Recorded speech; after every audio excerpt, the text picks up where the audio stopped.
Bismillahirrahmanirrahim. Assalamualaikum dear students.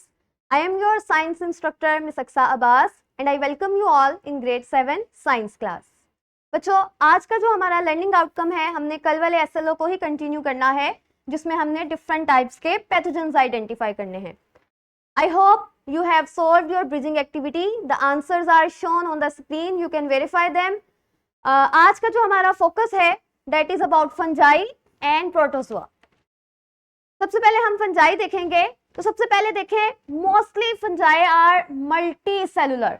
They are composed of more than one cell. ये single cell है, but fungi are multi cellular, meaning they are composed of more than one cells. And number 2 characteristics is they are non-photosynthesis. They are not capable of doing photosynthesis. ये photosynthesis नहीं कर सकते. इनके जो cells हैं, they are larger in size than bacteria and viruses. We have covered the bacteria and viruses.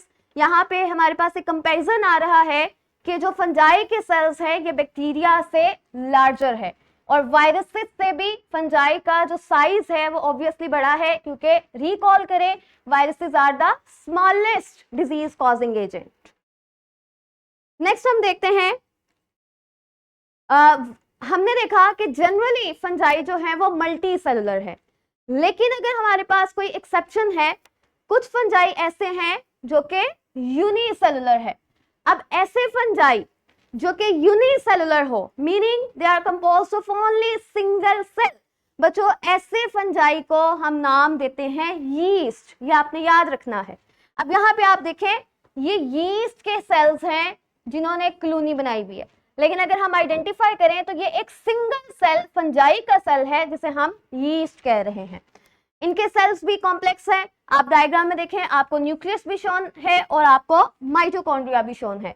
तो यानी जो सेल के स्ट्रक्चर्स हैं वो फंजाई के सेल्स में प्रेजेंट हैं. अब क्योंकि ये पैथोजेंस हैं, हम पैथोजन का ग्रुप पढ़ रहे हैं, तो बहुत सारी फंजाई ऐसी हैं जो डिजीज कॉज कर सकती हैं. उसमें से एक एग्जाम्पल हमारे पास एथलीट्स फुट की है, जिसकी पिक्चर आपको स्क्रीन पे नजर आ रही है. अब एथलीट्स फुट बीमारी है जो फंजाई कॉज कर रहा है और इसका सिम्टम्स क्या है, आपके पावर इफेक्ट हो रहे हैं. सिम्टम्स आपको अपनी स्क्रीन पे नजर आ रहे हैं.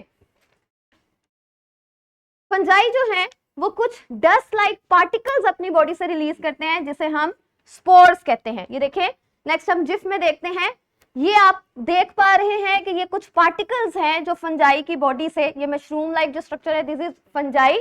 तो बेसिकली ये आपके पास फंजाई के स्पोर्स हैं जिन्हें हम फंगल स्पोर्स कहते हैं. फंजाई अपनी बॉडी से ये फंगल स्पोर्स रिलीज करता है, जिनको अगर हम इनहेल कर लें तो यही स्पोर्स हमारी बॉडी में जाके डिफरेंट तरह की डिजीजेस कॉज कर सकता है. नेक्स्ट हमारा ग्रुप है प्रोटोजोआ का. प्रोटोजोआ भी यूनिसेलुलर ऑर्गेनिज्म है, यानी कि कंपोज्ड ऑफ वन सेल. इनके सेल भी कॉम्प्लेक्स हैं जैसे हमने फंजाई का देखा.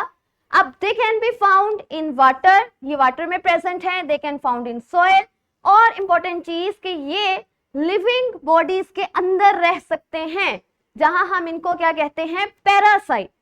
ठीक है, कोई भी ऑर्गेनिज्म, कोई भी पैथोजन अगर लिविंग बॉडीज के अंदर रिजाइड कर रहा है तो उसे हम पैरासाइट कहते हैं. तो बहुत सारे प्रोटोजोआ ऐसे हैं जो पैरासाइट्स के तौर पे रहते हैं और उसमें एक एग्जांपल हमारे पास है प्लाज्मोडियम की. सिमुलेशन से देखते हैं प्लाज्मोडियम का स्ट्रक्चर.